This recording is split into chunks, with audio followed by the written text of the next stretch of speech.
ဒီဗီဒီယိုကြည့်နေတဲ့လူတွေထဲမှာ YouTube ဗီဒီယိုရိုက်ဖို့စိတ်ကူးရှိသလားမသိဘူးဒါပေမဲ့ဘယ်လိုစရရမှမသိဘူးကျွန်တော်လည်းဒီလိုပဲဖြစ်ခဲ့ပါတယ်ဒါဆိုရင်ဒီဗီဒီယိုအဆုံးထိကြည့်လိုက်ပါကျွန်တော်နာမည်ကို Simon ဖြစ်ပါတယ်လွန်ခဲ့တဲ့တစ်လနှစ်လတုန်းကလည်းကျွန်တော် YouTube ဗီဒီယိုရိုက်ဖို့အတွက်ကိုစိတ်ကူးရှိခဲ့ဒါပေမဲ့ဘယ်လိုစရရမလဲသိဘူးဖြစ်နေတယ်ကံကောင်းစွာပဲ April လကုန်လောက်မှာဒီက online YouTube ဗီဒီယိုဖွင့်မယ်ဆိုတော့ကျွန်တော်အရန်ဝမ်းသာပြီးတော့မှသွားပြီးတော့ register လုပ်လိုက်ပါတယ်ကျွန်တော်ကတော့ဒီဗီဒီယိုတွေကိုလွန်ခဲ့တဲ့ 4-5 နှစ်လောက်ကတည်းကစကြည့်နေပါတယ်သူကမြန်မာလောကမှာ YouTube ဗီဒီယိုလုပ်တယ်ဆိုတာအင်မတန်စောပြီးတော့မှအင်မတန်လည်းစူးစမ်းတယ်အဲ့အတွက်ကြောင့်ကျွန်တော်လည်းသူ့ရဲ့ပရိသတ်ဖြစ်သွားတာပေါ့ဒါကြောင့်ဒီနေ့ဒီရဲ့ online YouTube သင်တန်းကို review လုပ်ပါမယ်သူ့ရဲ့သင်တန်းကတော့ကောင်းတဲ့အချက်တွေအများကြီးရှိပါတယ် Gmail ဘလို့ဖွင့်ရမယ်အစ YouTube ကိုအစနေပြီးတော့မှလုံးဝကိုမလုပ်တတ်တဲ့လူတယောက်အနေနဲ့ပြသွားပေးပါတယ်စပြီးတော့လုပ်ဖက်လူတွေအတွက်ကိုအရန်အကျိုးရှိပါတယ်သူကအဲ့ thumbnail တွေလုပ်ဖို့ banner YouTube branding တွေ banner တွေလုပ်ဖို့အတွက်ကိုလည်းစနစ်တကျလုပ်ဖို့ canva.com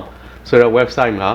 သွားတုံးဖို့အလကားတုံးလို့ရတဲ့ website တွေအများကြီးရှိပါတယ် internet မှာအဲ့ဒါတွေကိုလည်းလမ်းပြပေးပါတယ်ဒီလိုစကားပြောမယ်ဆိုရင်ဒီလိုလက်တန်းပြောလို့တိတ်အဆင်မပြေပါဘူးတစ်ခါတလေပြောလို့ရပါမယ်တချို့ဘာသာရပ်တွေပြောမယ် knowledge sharing တွေလုပ်မယ်ဆိုလို့ရှိရင်scripting နဲ့ပြောရင်ပိုကောင်းပါတယ်ချို့ပြီးတော့ရေးထားတာကိုဘာပြီးပြောမဲ့အကြောင်းဥပမာ guideline အဖြစ် half script ဒုမဟုတ် full script ချို့အားတွေကိုရေးဖို့အတွက်သူကသင်ပေးပါတယ်တေချာပြီးရင်သူက video editing ကိုလည်းသင်ပါတယ် video editing မှာဆိုသူက Mac user တွေ Final Cut Pro Windows user အတွက်ကျတော့ Adobe Premiere Pro ကျွန်တော်ကတော့ Windows user ဖြစ်တဲ့အတွက်ကြောင့်ကျွန်တော် Filmora ကိုသုံးပါတယ်နည်းနည်းလွယ်တဲ့ video editing software တွေကိုကျွန်တော်သုံးနေကြ software ကိုပဲသုံးပါတယ် monetization YouTube ဗီဒီယိုတွေကိုကြည့်တဲ့လူတွေများလာတဲ့အခါကျလို့ရှိရင်ဝင်ငွေရအောင်ဘယ်လိုလုပ်မလဲဆိုတဲ့ဟာကိုလုံးဝ account အသစ်ကိုဖွင့်ပြီးတော့မှ step by step ကိုတေချာအချိန်ယူပြီးတော့နှစ်ပတ်လောက်ကိုသူအချိန်ယူပြီးတော့မှတေချာသင်ပြပေးသွားပါအရန်အကျိုးရှိပါတယ်။ကျောင်းသူကျောင်းသားတွေမေးစရာမေးခွန်းရှိလို့ရှိရင်မေးလို့ရအောင် Facebook မှာ live လုပ်ပေးပါတယ်ကျွန်တော်တီးတတော့နှစ်ခေါက်လောက်မသိဘူးလုပ်ပေးပါတယ်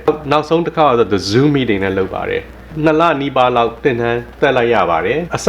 လုံးဝမသိတဲ့လူတွေအတွက်လည်းအကျိုးရှိသလိုသိပြီးသားလူတွေလည်းပို့ပြီးတော့မှတိုးတက်အောင်လုပ်ဖို့နီးလန်းတွေအများကြီးရရှိပါတယ်ပို့ပြီးတော့ကောင်းဖို့ဆိုလို့ရှိရင်အကြံပေးချင်တာကတော့နောက်တင်တန်းတွေမှာ question and answer session တွေများများလုပ်ပေးပါလို့အကြံပြုချင်ပါတယ်Facebook မှာမလုပ်ဘဲနဲ့Zoom meeting နဲ့လုပ်တာကပို့ပြီးတော့အကျိုးရှိပါတယ်တယောက်နဲ့တယောက်လည်းအပြန်အလှန်ချက်ချင်းမေးလို့ရပါတယ် Facebook မှာဆိုတော့ type နေရတာနဲ့တယောက်ဗမာ form တွေမတူတာနဲ့ရိုက်တာဗမာလိုမရိုက်တတ်တာနဲ့ကရောက်နိုင်ပါတယ်ပတ်တိုင်းလို့ question and answer Q&A session တွေကိုများများလုပ်ပေးစေချင်ပါတယ်လို့ဖြစ်နိုင်လို့ရှင်ပြီးတော့ကိုတီတီက YouTube video ဆုံးသွားတဲ့အခါမှာနောက်ထပ် video ဘယ်လိုကြည့်ရမလဲဆိုတဲ့ဟာတွေကိုချိတ်ဆက်ပြဖို့အတွက်ကိုမတင်သွားခဲ့ပါဘူးအဲ့ဒါလည်းပဲအရေးကြီးပါတယ်နောက်တင်တန်းနေကြရင်ထည့်ပေးပါလို့အကြံပြုချင်ပါတယ်နောက်ပြီးတော့ကိုတီတီကတော့ one on one session တွေကိုလည်းပေးပါတယ်အဲ့ဒီ one on one coaching မှာတော့အရန်ကိုအကျိုးရှိပါတယ် one on one coaching အနေနဲ့သူက special attention ပေးပြီးတော့မှကျွန်တော်တို့တင်ထားတဲ့ video တွေကြည့်ပြီးတော့မှဘယ်ဟာတော့ဖြုတ်တင်တယ်ဘယ်ဟာတော့ထည့်တင်တယ်ဘယ်ဟာတော့ဘလို့တိုးတက်အောင်လုပ်တင်တယ်စကားပြောတာနေတယ်ညံတယ်အစရှိတဲ့ဖြစ်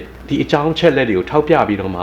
သူကနောက်တစ်ခေါက် video တင်တဲ့အခါကျရင်ပို့ပြီးတော့တိုးတက်အောင်တော့တင်သွားပေးပါတယ်အဲ့ဒါကြောင့် one on one coaching session တွေကအရန်ကိုအရေးကြီးပါတယ်အရန်ကိုအကျိုးလည်းရှိပါတယ်လို့ကျွန်တော်ပြောချင်ပါတယ်ကျွန်တော်ဒီလိုအကျိုးရှိတဲ့ video တွေကိုနောက်ထပ်များများလေးတင်ပေးချင်ပါတယ်အဲ့ဒါကြောင့်မိတ်ဆွေများဘယ် subject တွေဘယ် topic တွေဘယ်ခေါင်းစဉ်တွေကိုများများတင်ပေးရမယ်ဆိုတာကိုအောက်မှာကျွန်တော် comment ရေးပေးပါကျွန်တော်ကတော့ US မှာ software engineer လုပ်တာအနှစ်20လောက်ရှိသွားပြီဖြစ်ပါတယ်ကျွန်တော်ဒီ channel ကနေပြီးတော့မှ knowledge sharing တွေဘူးအတွေ့အကြုံတွေလည်း share သွားချင်ပါတယ်ပြီးတော့ဗမာပြည်ကလူငယ်တွေကိုဒီ channel ကနေပြီးတော့မှအခမဲ့ဒီ software engineering line သွားဖို့အတွက်ကိုဘယ်လို subject တွေကိုသင်ထားရမယ်ဘယ်လို programming language တွေကိုသင်ထားရမယ်ကျွန်တော် channel ကနေလည်းပဲကျွန်တော်တက်နိုင်တဲ့လောက်သင်ကြားပေးသွားမှာဖြစ်ပါတယ်ဒါကြောင့်မလို့ဒီ channel ကို subscribe လုပ်ထားပါ comment တွေလည်းရေးပါပြီးရင် like and share လုပ်ပေးပါအားလုံးကျေးဇူးတင်ပါတယ်